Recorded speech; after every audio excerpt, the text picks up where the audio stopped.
Welcome to the Anderson Speaker Series. My name is Max Morrow. I'm the president of the Entrepreneur Association here at Anderson. I'm also self-aware enough to know you're not here to see me, so I will keep it brief. It is my distinct pleasure on behalf of Anderson and the Entrepreneur Association to introduce a truly distinguished speaker. Peter Thiel is an entrepreneur and an investor. You know the highlights. He defined a new era of online commerce when he founded PayPal in 1998.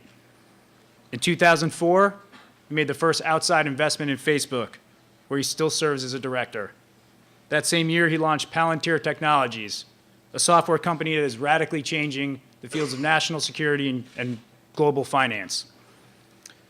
Mr. Thiel has provided early funding for LinkedIn, Yelp, and dozens of other technological companies. Many of his colleagues have gone on to do amazing things, earning them the nickname the PayPal Mafia. His current fund, the Founders Fund, has invested in companies like SpaceX and Airbnb. Through the Thiel Foundation, Mr. Thiel works to advance technological progress and long-term thinking about the future.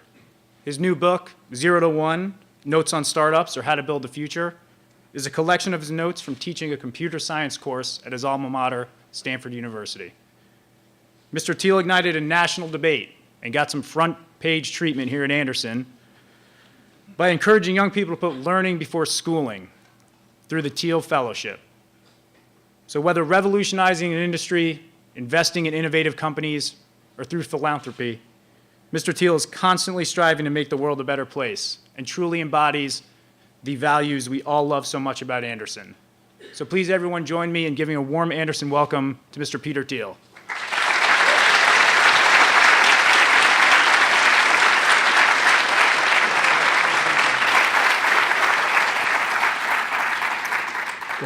Thank you very much. It's been one of the great things about writing a book is you get to talk to all these different audiences, and speaking on all these different college campuses the last few months has been a really fun part of the process. And it's always there's sort of so many different things we can talk about today. So I'm going to try to just make a few highlights in my comments, and then we make it as interactive as possible.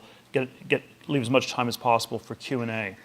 One of the incredible challenges in teaching entrepreneurship or writing a book about entrepreneurship is that there's a sense in which there is no real formula in this. The next Mark Zuckerberg will not be starting a social networking company. The next Larry Page won't start a search engine. The next Bill Gates won't start an operating system.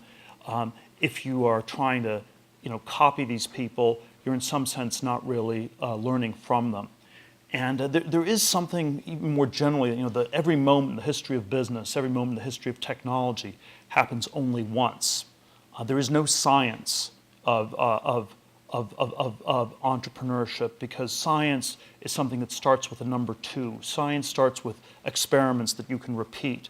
But when we're dealing with things that are one-time or singular in nature, it's much trickier to know what to say about it. And I think most things that get taught in a business entrepreneurship context end up having this very pseudo-scientific feel, where it's sort of like, oh, this is this formula, you do these 5 things, you do these 7 things, and you will succeed. And I think that's something we need to always start by resisting and questioning. And so I want to, but then of course the question this begs is, well, if there's no formula, if there's no science to it, what can you say at all? So just end the lecture right there. And so the approach I try to take in my class, in my book, is somewhat indirect, by starting by asking sort of a series of contrarian or unconventional questions. The business version of it is always, what great company is nobody starting?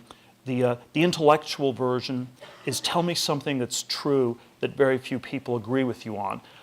This turns out to be a shockingly hard interview question, even when people know in advance that this is an interview question because they can read about it on the internet. This is a question you ask everybody who comes in.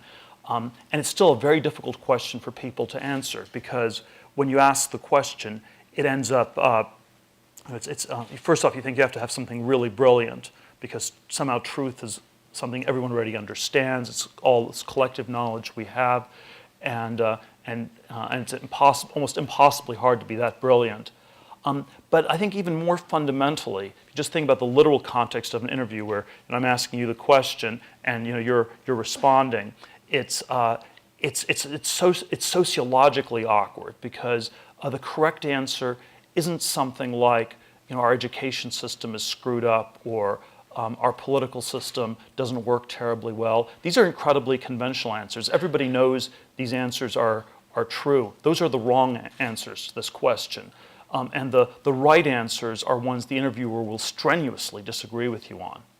And so the right answers are always incredibly uncomfortable. And we live in this world in which courage is in much shorter supply than genius.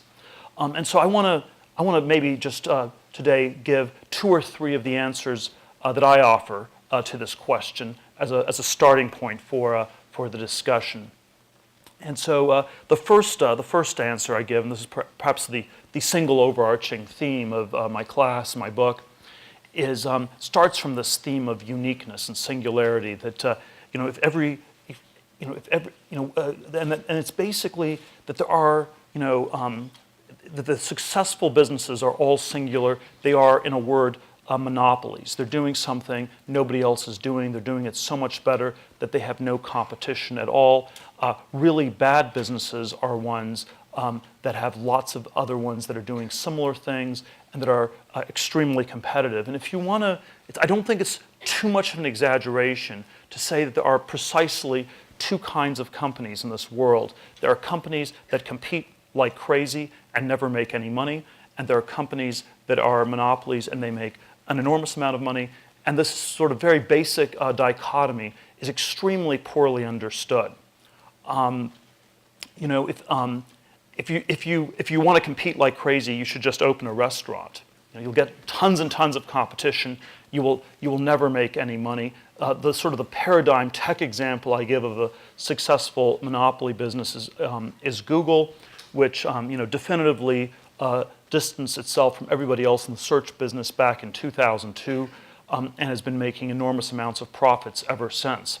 And the reason this sort of monopoly competition idea is very poorly understood, I think there's first off there's sort of an intellectual reason for this, which is that the companies that have monopolies don't talk about it, and the companies that compete like crazy understate the amount of competition they're in. So the apparent difference is much smaller than the real difference.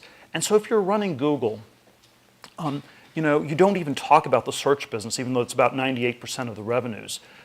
You talk about it not as a search engine, you talk about it as a technology company. And technology is this vast, enormous space where there's competition everywhere. And you're competing with Facebook and with Apple with your Android phone, and you're competing with Amazon, you're competing with the car companies in Detroit with the self-driving car, and you're in this vast, vast space called technology, and there's unbelievable amounts of competition everywhere, and no, you're not the monopoly the government is looking for. And then sort of at the other end of the spectrum, if you were to leave this lecture hall today and say, I am now really determined to open that restaurant. I'm more determined than ever to do it. You'll very quickly run into a problem as you approach investors, and they will say, well, it's this is a really bad business. We're not going to invest in a restaurant. We know most of them go out of business, and even the ones that don't never make any money. And then you'll say, well, but it's going to be a unique, one-of-a-kind restaurant. It is going to be the only, British, Nepalese fusion cuisine in Westwood. And so you will tell, so if you're a monopoly, you tell a fictionally large narrative about the market you're in. If you are in a commodity context, you tell a fictionally small narrative about the market you're in.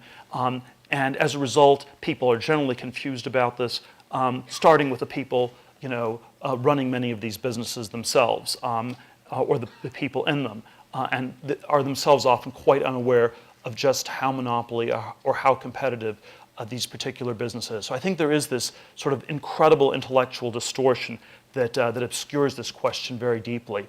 But I think there's also a psychological reason for this that perhaps goes a little bit deeper, which is that I sort of I sort of try to describe the temperament a little bit by by describing business as sort of there's an opening line in Tolstoy's Anna Karenina, all happy families are alike, all unhappy families are unhappy in their own special way. And I sort of describe the temperament of a good company as the exact opposite. All happy companies are different because they found something unique that differentiates them. All unhappy companies are alike because they fail to escape the essential sameness that is competition. But the psychological element is that I think in some very perverse ways, many of us end up being attracted to competition in all kinds of strange ways because we find it incredibly validating. If you compete with other people, if you're beating other people, this is sort of very, very deeply validating. And sort of the autobiographical version of this that I describe is that when I sort of grew up in Northern California in this sort of hyper-tracked, super competitive context, and already in my 8th grade junior high school yearbook, one of my friends wrote in that I was going to attend this small provincial college in Northern California called Stanford, and I got in there 4 years later and went to Stanford, and then I ended up going to Stanford Law School, and then it was one competition after the other, and then ended up at a big law firm in Manhattan, and from the outside it was one of these places where everybody wanted to get in. On the inside it was a place where everybody wanted to get out.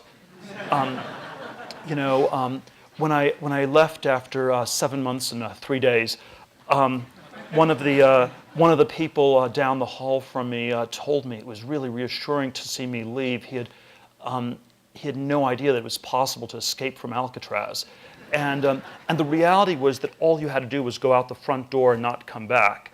But this was just psychologically not possible for people to do because so much of their identity was wrapped up in these competitions that they had won over time, and that they could not imagine doing anything outside of that. And I think this is sort of a very recurrent, challenging sort of a dynamic that we all face. It was already in the time of Shakespeare that the word ape meant both primate and to imitate. And there is, I think, something very deeply imitative or mimetic in human nature. This is how we learn language as kids. It's how culture gets transmitted in our society.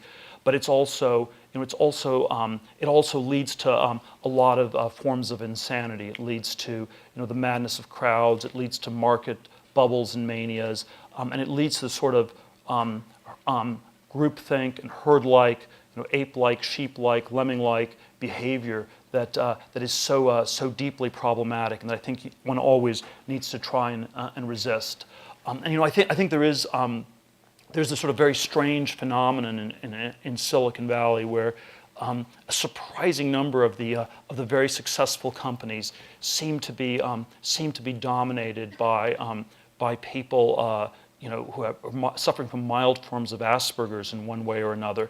And I think we always need to turn this fact around into an indictment of our broader society and ask the question, what is it about our society where anyone who's not suffering from Asperger's is at a disadvantage, where in effect you're being talked out of your original interesting, counterintuitive, creative ideas before they're even fully formed. And you're being told, no, that's a little bit too weird, that's a little bit too strange, that doesn't make sense, people will think I'm crazy, I better just open that restaurant.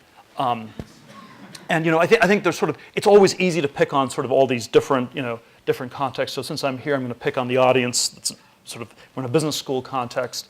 And you can often think of, one of the challenges in business school is that it's, in many ways, it's an anti-Asperger's demographic. You're sort of super extroverted people. The negative thing would be people would say you're sort of low conviction.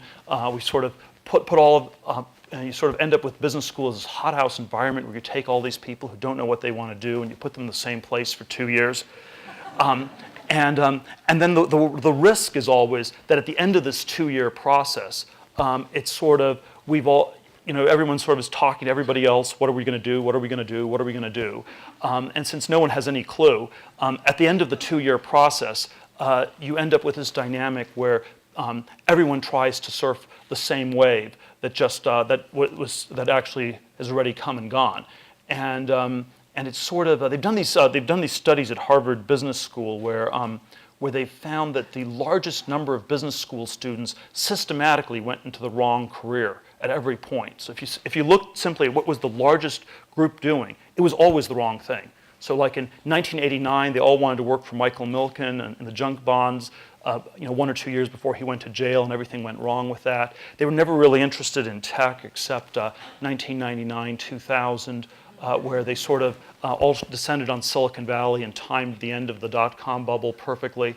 And 05 to 07, it was private equity, real estate, things like this. So I think even though this monopoly competition idea sounds really trivial, really banal, I think there are some very deep things going on, and there is something where it's always. It's of course, it's not just business school. I could pick on academics as well. There was the Henry Kissinger line describing his fellow professors at Harvard, where he said, the battles in academia are so ferocious because the stakes are so small. And you always think of this is like, well, it's a definition of insanity. It's like you normally think battles are ferocious when the stakes are big. If they're small, it takes really insane people to fight like crazy for things that are really, really small. But it's on the one level, it's a definition of insanity. On another level, I think it's actually a description of a logic of a certain situation where when the differences don't exist, when everybody is sort of similar to everybody else, you get the competition becomes so ferocious because there are no differences, and in fact, and then the stakes get smaller and smaller because there are no profits or gains of any sort to be extracted, and so competition. It has. I don't want to say it's all bad. It has all these advantages, but it focuses you on the people around you. It makes you get better than things than the people around you. But it has this negative side effect where you may run the big risk of losing sight of what is important or valuable or more meaningful as a result of this process. Let me sort of one other sort of contrarian thought that I have, where we always have this question, and when you're again coming back to this question, what's true that nobody agrees with you on, or what great businesses nobody's starting. I think sort of one very widespread sense we have is, well, everything's already been discovered, or else it's super hard for anyone to figure out. And I think in terms of truths about the world, I sort of suggest you can have like this trichotomy of three different kinds of truths. There are things that are conventions, which everybody already agrees on. It's like the Earth goes around the sun. That's true. It's not really interesting because we already know that to be true. There are things that are mysteries, which like no one's probably going to ever figure out. It may not be that worthwhile to spend too much time on those either. They're too hard. So things that are too easy, there are things that are too hard, and then there are things that are somewhere in between. And what I describe as in between a convention and a mystery is a secret. It's something that you can figure out if you work at it hard enough, but that people haven't quite thought of working on in one way or another. And I want to suggest that there are still a lot of secrets left. And this is not, and I think this was in some ways more obvious if you're growing up, 200-300 years ago. You could just look at a picture of the map of the world, and there were some empty spaces left on the map, and you could become an explorer, and you could go there, and it was kind of a dangerous, not that easy thing to do, but you could figure out what was there, and you could learn new things. In the 19th century, you could look at the periodic table of elements, and there were some empty spaces left, and you could figure out what was there. And certainly, it probably would not be a great idea today to become an explorer or to go into basic chemistry. So there definitely are fields or areas where everything has been discovered and knowledge is more or less complete, and nothing new will be found. But I think there are many other areas left where this still exists, and I think we often talk ourselves out of this a little bit too easily.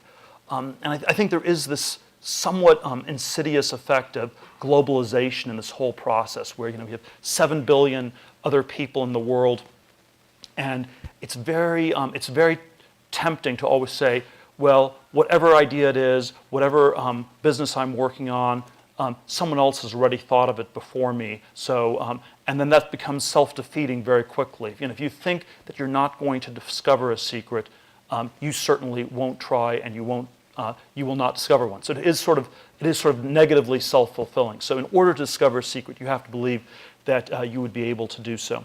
Now, I think the kinds of areas that again are good at this are ones that people are generally not looking at. So they're often at the intersection of fields that are not that well established. When we started PayPal, it was often it was at the intersection of finance and cryptography, which were these both fairly, it was sort of people interested in both, but the intersection was actually quite small. There weren't that many people working on it. And it sort of really pushed us to think about payments in all these new ways. We did not come up with a Bitcoin company. That remained to be discovered for, Bitcoin phenomenon. That remained to be discovered by other people 10, 15 years in the future. But this sort of passionate focus on some one specific, somewhat idiosyncratic area is really motivational, and you can really push the frontier. One of the questions that I often get asked in these contexts is, what are some trends I see in technology? Where are sort of areas that I think people should go into? What's going to be happening next? And I always dislike the question because I feel it sort of pushes me to give really dishonest answers, like, in 5 years there'll be more people using cell phones. And it's not really dishonest, it's sort of really banal answers like that. But the general theme that I've come up with is that I think that most trends, just about all trends, are badly overrated. And so, education software, healthcare IT software, these are very overrated trends. SaaS, enterprise software, insanely overrated. If you hear the words big data or cloud computing, you need to think fraud and run away as fast as possible. And the question is, and the question is why that is, and it's sort of because the buzzwords are symptomatic of a business or of a category where many people are doing them. The fact that you've heard this buzzword or certain buzzwords many times before, it's like a tell in poker. It's a tell that you're bluffing, that there's nothing unique in your business. The more buzzwords you have, the less differentiated a business is, and because you never want to be the nth in a category. You don't want to be the 4th online pet food store. You don't want to be the 10th thin film solar panel company. You don't want to be the 10,000th restaurant in Los Angeles. And so if it's a category that people have heard of before, it often makes it easier to tell the story, but it's almost certainly a bad business. And so the one, so again, if there's sort of a sort of anti-pattern to it, it's that if you have some sort of unique story that doesn't actually fit into any of the existing categories, that's often a really good thing. And it's important to figure out, and then sort of one of the challenges I have as an investor or venture capitalist is to try to figure out what are some of these unique stories that might actually work. It's not always as easy as it sounds, because we're always trying to put things into categories, and so often many of the great businesses have sounded like they were in a category when they were really unique. So I think most people always say they're unique, but they just give it away by telling you all the buzzwords, so you can tell they're not unique because it's just sort of a litany of buzzwords you've heard before.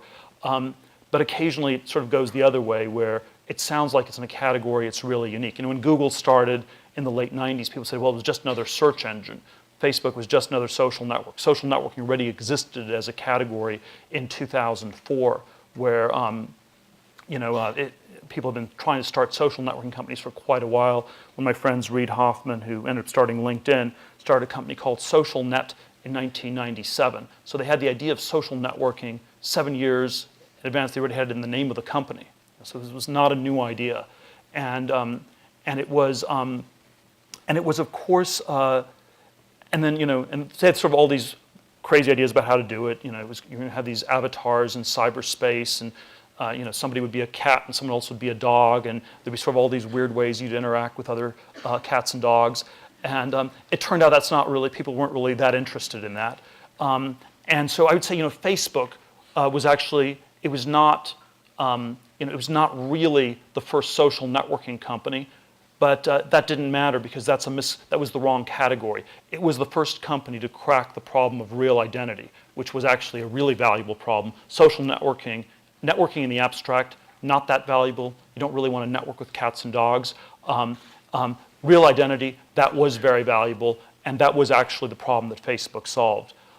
Similarly with Google, it was not human. It was the first company to solve machine-powered search. So again, because we're always biased to put things in all these categories, it was mislabeled as a search engine when it was really a machine-powered search engine, which was vastly more powerful and was able to do all these new things other companies were not able to.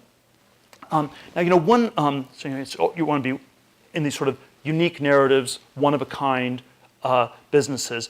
One very counterintuitive idea that this monopoly theme leads to, and that goes very much against a lot of conventional thinking in business, is that you don't really want to ever start with big markets. You want to start with big market. You want to get to big market share. You want to have a large share of a market. And so when you are starting a company, you're starting small, and therefore to get to a big share, you want to start with ideally a fairly small market. And then hopefully you can grow the market or expand into adjacent markets over time. PayPal started with 30,000 power sellers on eBay. And it was sort of this somewhat idiosyncratic payments problem where it took them 7 to 10 days to clear a check. We were able to solve it, cash check. We were able to solve it very quickly. And we got to about 25-30% market share in 3 to 4 months. It was a really good start. Facebook started with 10,000 people at Harvard, super small market, and it went from 0 to 60% market share in 10 days. Again, very, very auspicious start.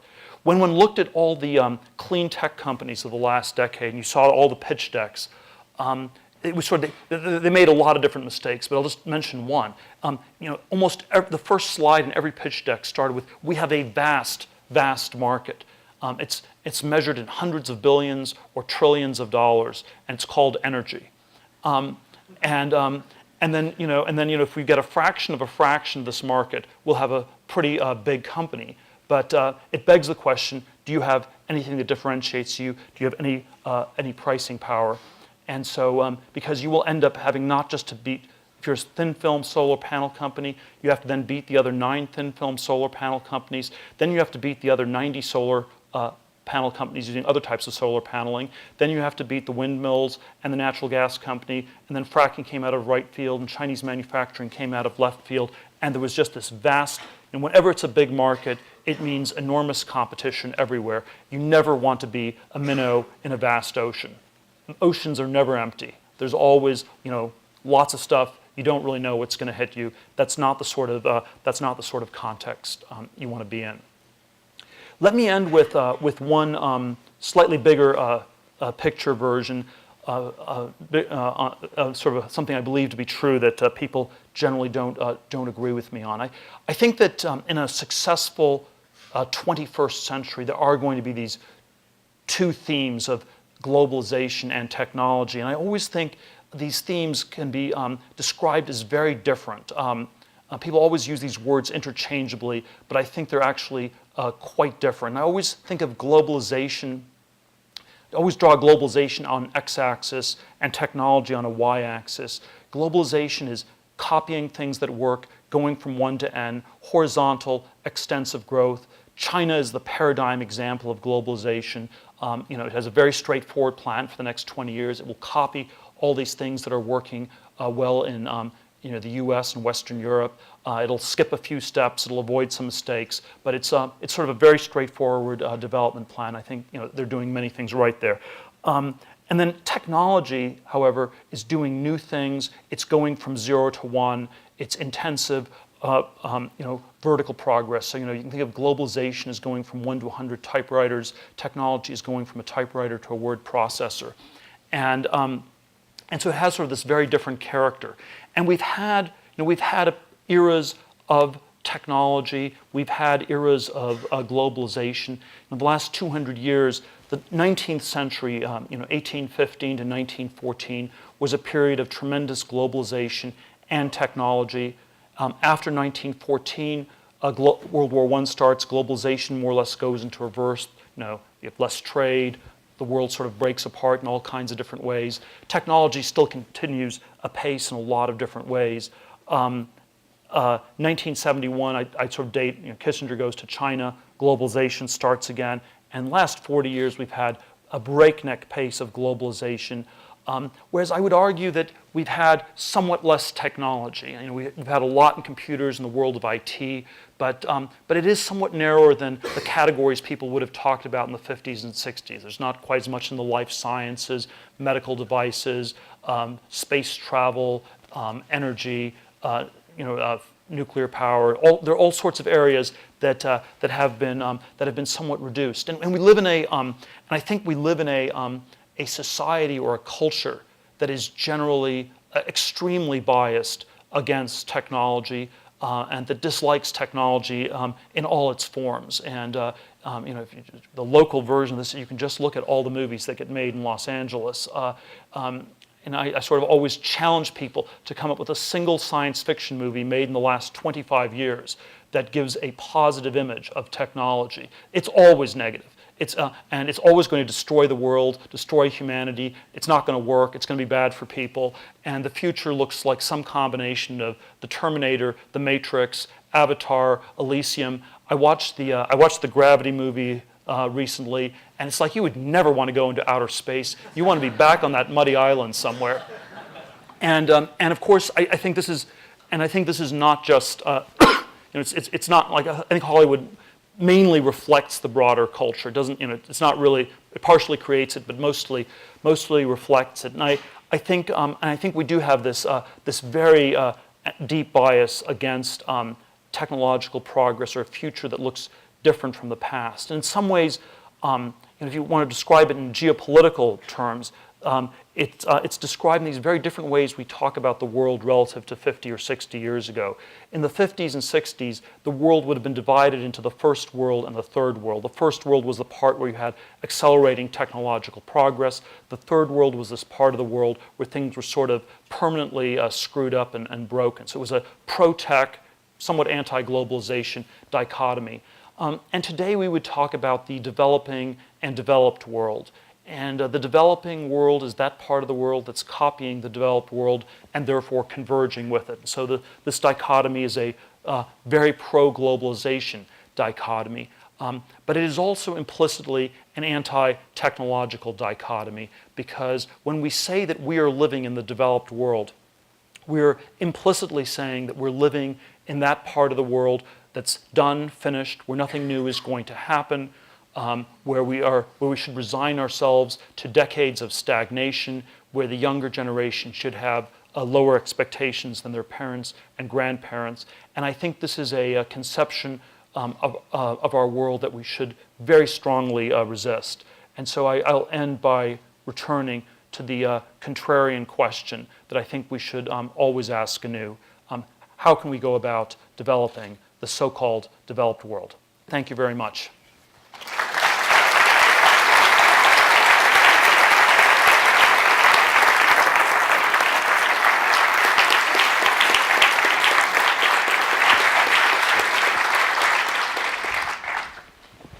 Thank you, Mr. Thiel, for some very fresh remarks in this setting. I'm Mark Armez, a professor of finance here at UCLA Anderson and Associate Dean for the MBA program. We're going to open up to questions from the audience. Maybe I'll kick off with one, and then there are microphones set throughout the stairs. Please step up and give us a question. So I have a question about, you mentioned these secrets that we've got to try to find if we're going to do something very new. It's hard to do. If you find one, then you can perhaps benefit from these monopoly profits and do very well. Globalization, by contrast, is sort of about convergence, maybe a little less exciting. I've got just a broader question, which is, if you have a few people, and it's hard to find these secrets, you have a few people who find them, who succeed tremendously beyond maybe their wildest dreams, and many other people are trying and failing. As you've seen in your own work as an investor, this is a hard thing to come up with.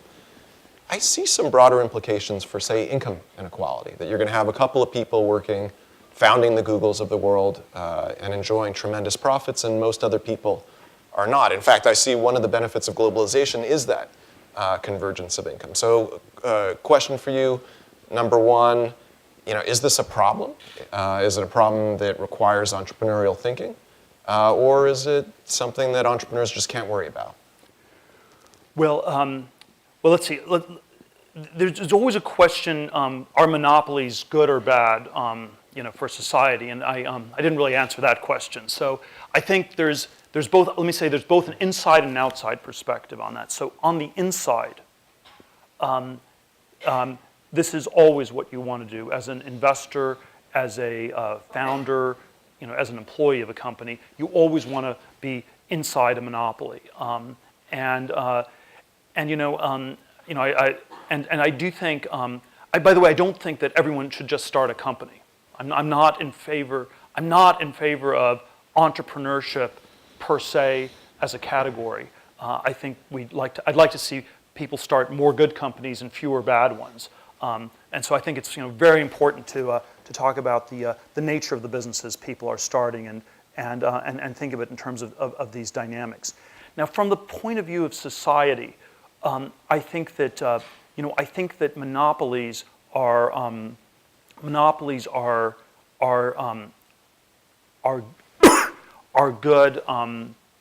good when they create new things and when things are dynamic.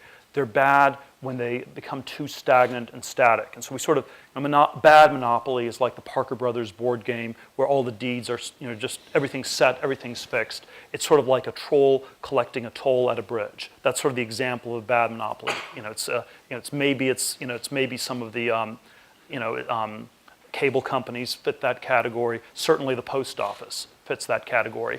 And then, good and we have some antitrust laws are directed against bad monopolies. On the other hand, we also have copyright, intellectual property, patent laws to encourage the formation of good monopolies. And so so when Steve Jobs invented the iPhone, when Apple created the iPhone in 2005, they had a monopoly because it was the only smartphone that worked in the world for quite some time. They had a long lead. Maybe they now have still a monopoly on branding and some network effects.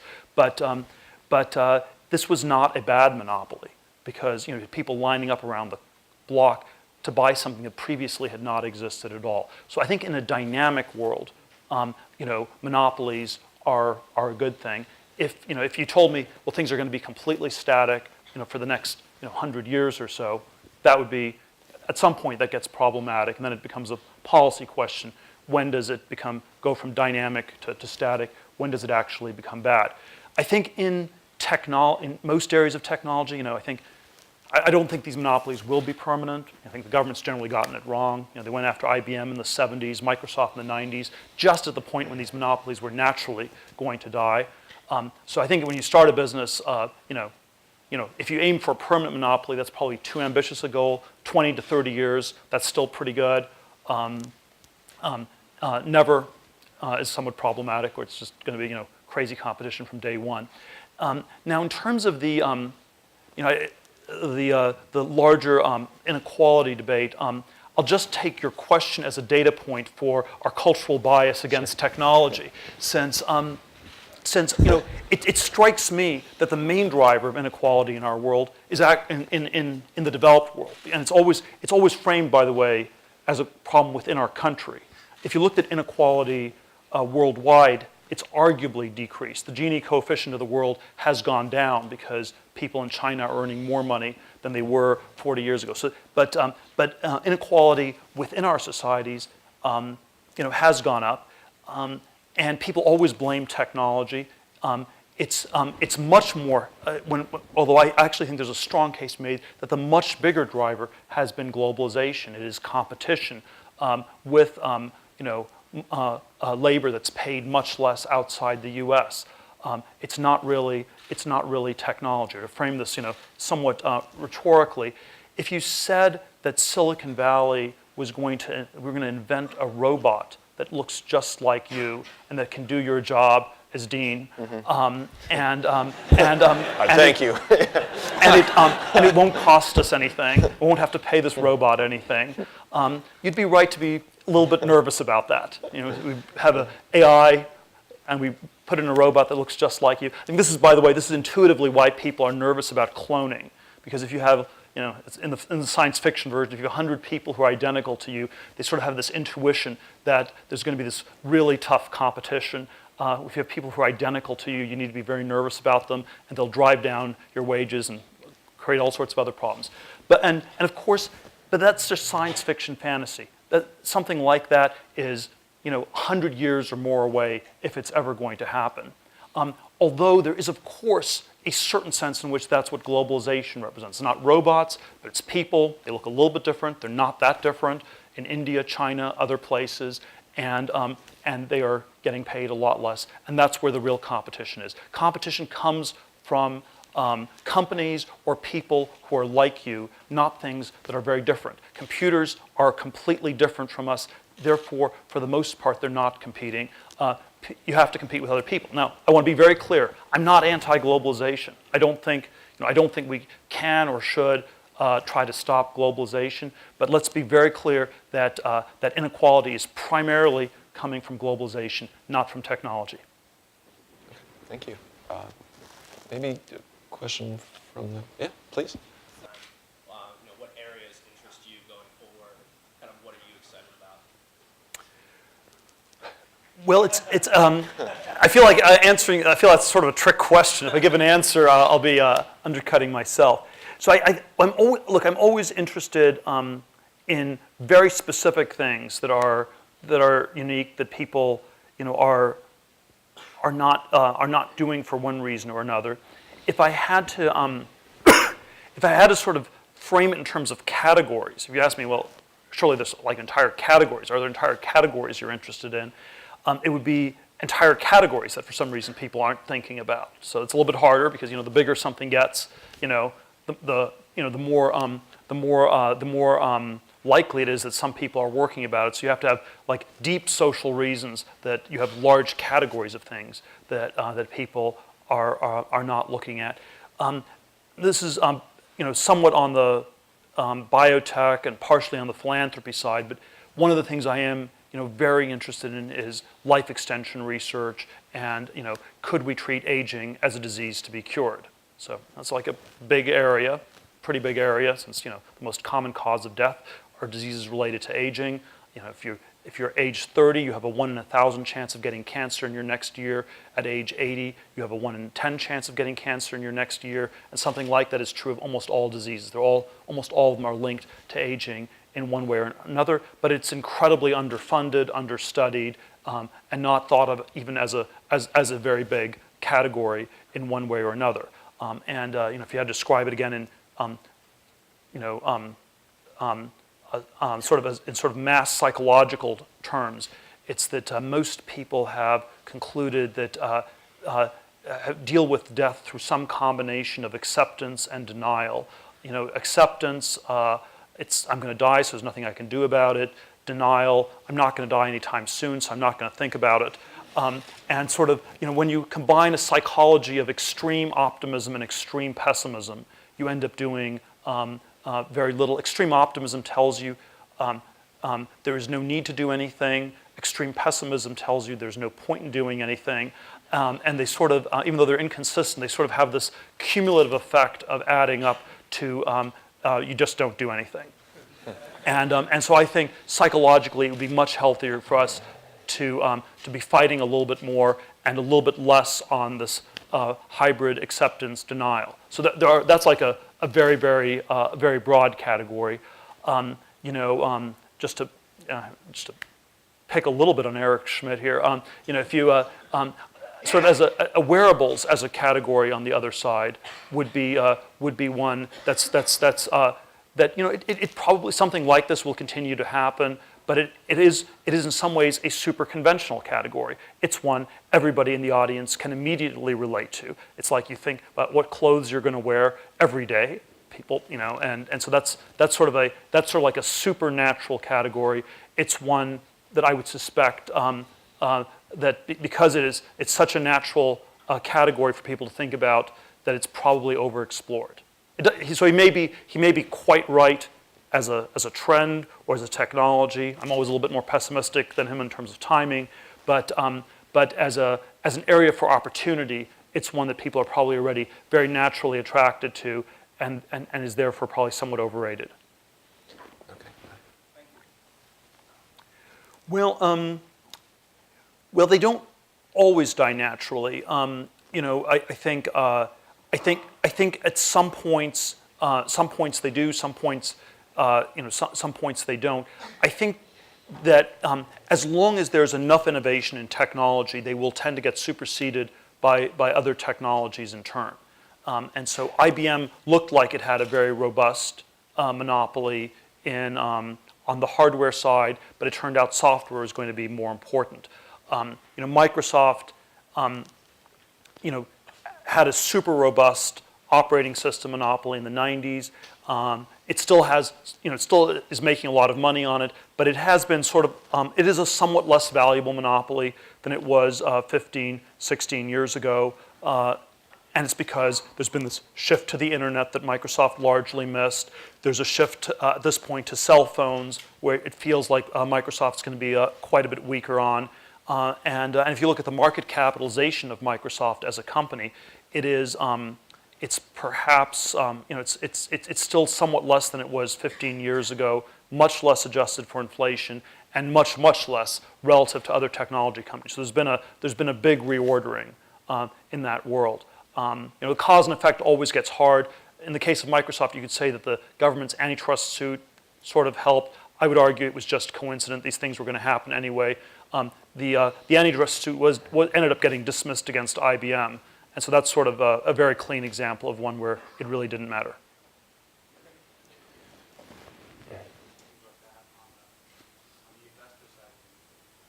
Well, certainly there are analogous versions of the contrarian question, all sorts of contexts. So there's the entrepreneurial one is what great business is nobody starting.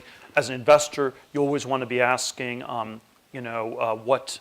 what companies are undervalued and and I think it's always some combination of what are great companies that people are not investing in, that people are not investing in enough. And so the question that I always ask myself as a VC is, what are areas that are not being funded enough, where not enough money is going into in one way or another?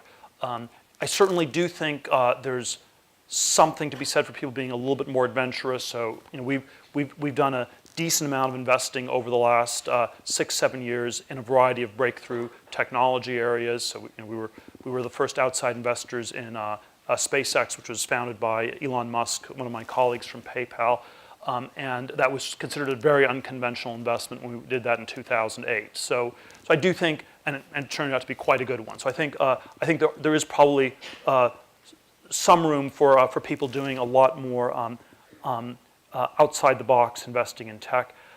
I would push back a little bit on this sort of later stage valuation. IT investing as being too high or as being in a bubble, and in particular, I would say that you can only have a bubble in markets when the public is involved, and there is no bubble in tech today because there are very few IPOs. The public is still largely not involved. In 2014, this is actually the point you made in your question, the IPOs are happening very, very late. And so there's sort of far fewer IPOs. The public is generally not involved. In 2014, there were, I believe, 47 tech IPOs. 1999, there were something like 300 tech IPOs in the US. And there's sort of a whole variety of reasons why IPOs are happening much later. You can blame Sarbanes-Oxley on the regulatory side. There's a bit of a cultural change where companies don't want to go public. It's not seen as a marker of success in the way it used to be. If anything, taking a company public today is an indicator that you couldn't raise money elsewhere, that something was wrong. So the super big tech companies that go public are probably doing it at the point where they need to, but the ones that go public at a market cap of 1 or 2 billion are often among the weaker technology companies that were not able to raise money from private investors anymore. And so if from an anti-competition perspective as a VC, if I don't, it's really good for my business that these companies are not going public till a much later stage, because the biggest competitor by far is the public at large. It's all the mutual fund investors, all the people who invest in public stocks, and that competition has been dramatically reduced in the last 15 years, which is why venture capital has been a surprisingly good business that's grown a lot more than people might have expected, because this vast area, a vast source of competition has disappeared. We have time for one more question? One more question. Okay. Well, okay. How about you, sir? Yes, please. Yes. Competing with several other products. Let me give a quick answer to the second one. I could spend a lot of time on each of these, obviously. So the sort of quick, slightly too flip answer to the second one is the first step is not to lie to yourself. So it's because, again, people tell these fictional stories all the time about it's the British Nepalese fusion restaurant in Westwood. Okay, and that's on some level that's a fictional story you're telling investors. The dangerous thing with telling fictional stories is you end up believing them yourself so the first step is don't fool yourself, don't tell yourself fictional stories, and it's not the only step, but if you do that, you'll already be way ahead of the competition or everybody else or a lot of other people.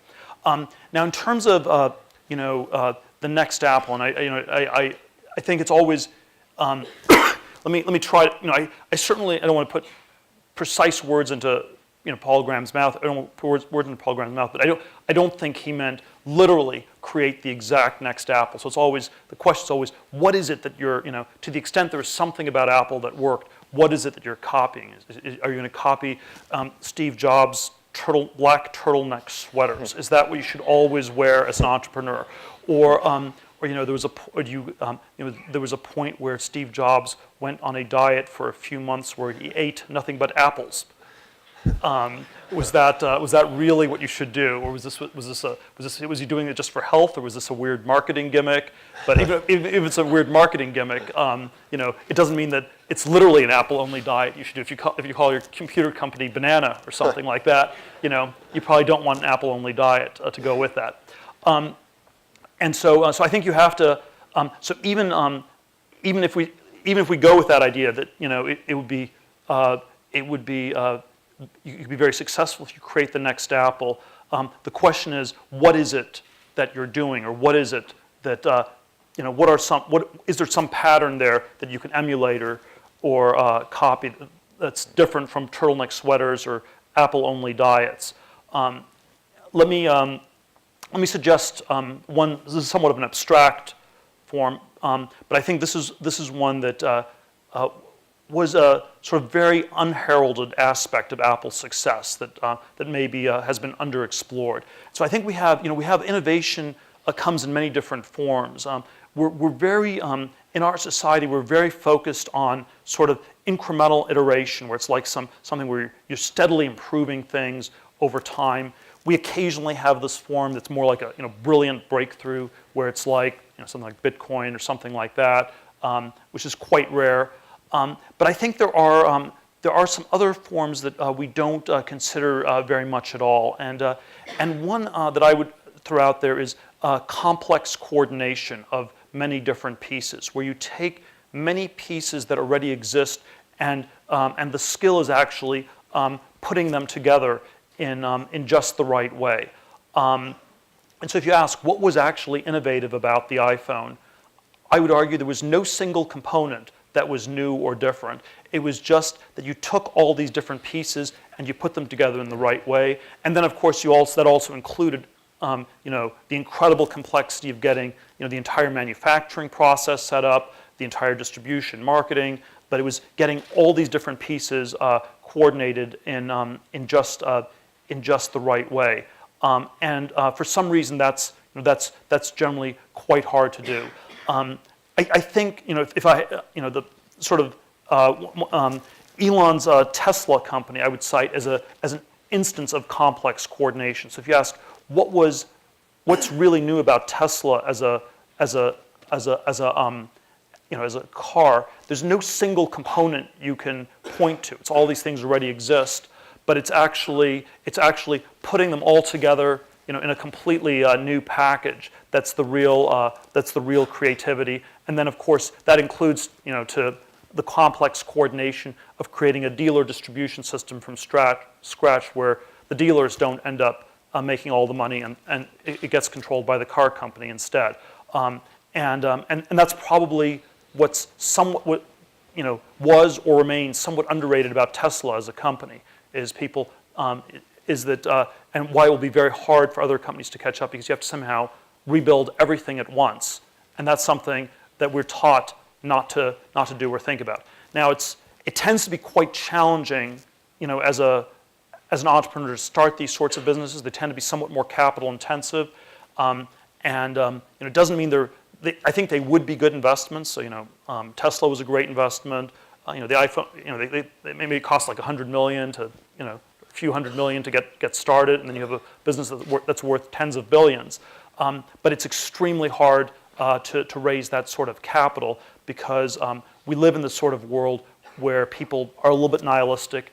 Complex coordination is too hard a story to convincingly tell people that it's going to work, and therefore it's incredibly hard to finance. It's incredibly hard to get started, which again, paradoxically, is one of the reasons why it's probably extremely good if you can pull it off. Okay, well, thank you very much for your time and insights, and there's a book signing outside. Yeah. Thanks.